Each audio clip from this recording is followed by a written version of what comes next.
The greatest asset in your arsenal that gives you the greatest chance of freedom is time in the market. I am begging you guys, I want you to stop jumping in and out of long-term positions. In order for any trend to be in your favor, whether it's intraday trading, short-term investing, long-term, you need time in the market.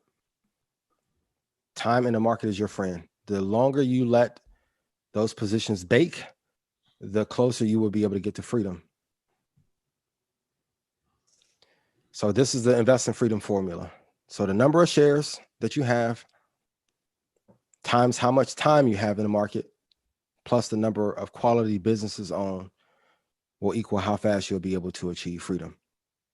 And I define freedom as health, wealth, time, peace, and being around the people that you love and inspire you, plus how you decide to give back. That's how I define freedom. But look at this. So if you had 13,000 shares, and let's say we got $114 in growth over the lifetime of the investment. And if you're investing for 10 years, $114, especially on the tech side, is nothing. That's conservative. You will be at 1.48 million. Type yes in chat if that's enough for you to retire today.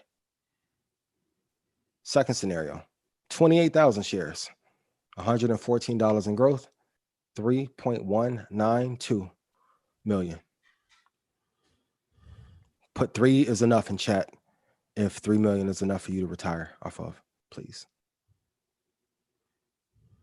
And for my big boys, 115,000 shares, you want safe gains, $114 in growth, that puts you at 13.1 million.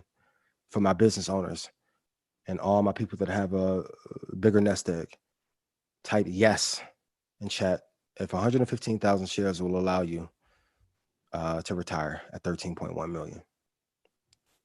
And it's a question that I want to ask everyone. What is the number of shares that you need to secure for your family for the next 5 generations? Take your annual bills, multiply times 5. That tells you how much you need on a yearly basis. Multiply that times 30. That'll tell you how much money you need. I love trading, but there is no number in trading that you can hit that is better than holding some of these positions for 20 or 25 years. And March provided an incredible opportunity for us. For those of you who started in March or April or after, there will be other opportunities. But for those of us that are seasoned, when these drops happen that are once in a decade, we have to take full advantage of them. I want you to seriously calculate how many shares do you need to retire 5 generations of your family? Because we always talk about financial freedom, but financial freedom is just not you.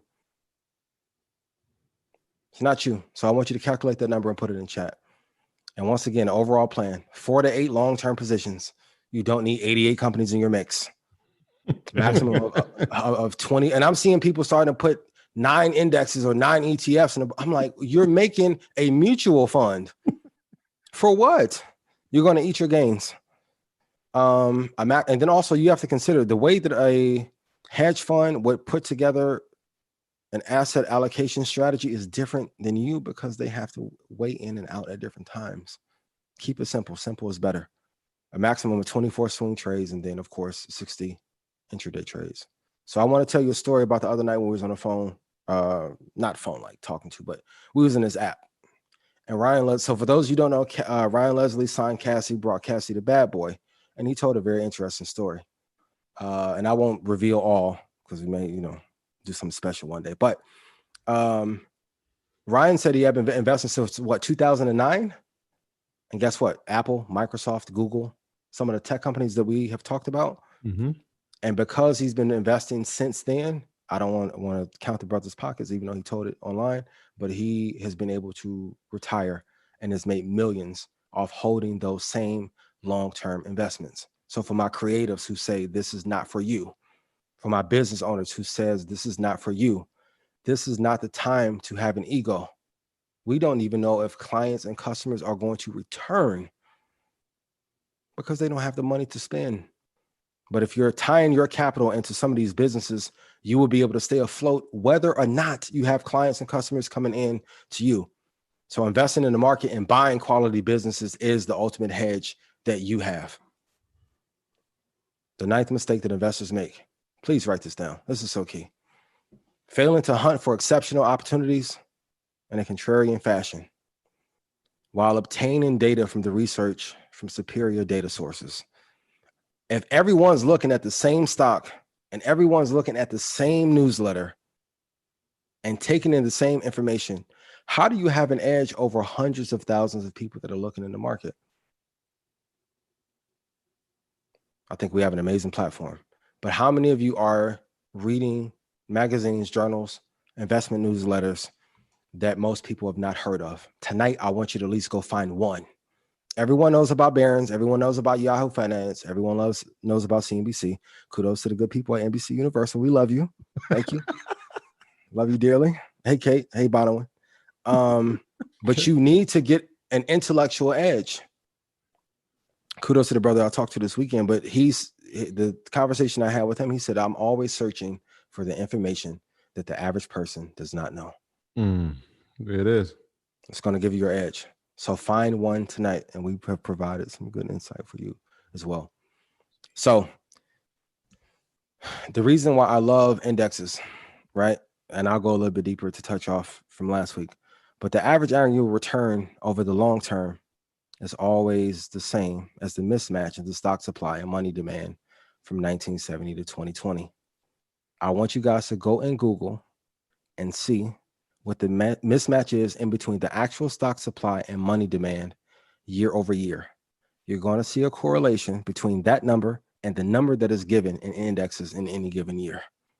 I know this is super technical, but for those of you who are digging in deep in your research, this gives you an understanding of why the indexing strategy consistently works over time. But let's talk about the dangers of the market. And I know people tell you that you can't time it, but if you buy at the high, you're going to be in a lot of trouble. So if you look historically, when you do the research, there have been 14 bear markets from 1927 to 2020, regardless of what kind of recovery there is. And I want you to be mindful that risk mitigation is the most important principle in your investing toolkit. Everyone can make a good trade, make a good long-term investment, but if you bleed down 60% in a bad position, it's going to drain your account and also delay how many years that it's going to take for you to actually get to freedom or retirement. And here's why. You can't just buy anywhere, and we want you to be a diligent and seasoned investor. In 2000, tech stocks tanked 78%. And let's be honest, everyone knows that the market goes back up, but when you're bleeding down 50%, your emotions kick in, especially for those of us that did not grow up with a considerable amount of money and did not know if money was guaranteed. It's tough to bleed down to almost and be at only 25% of what your portfolio once was.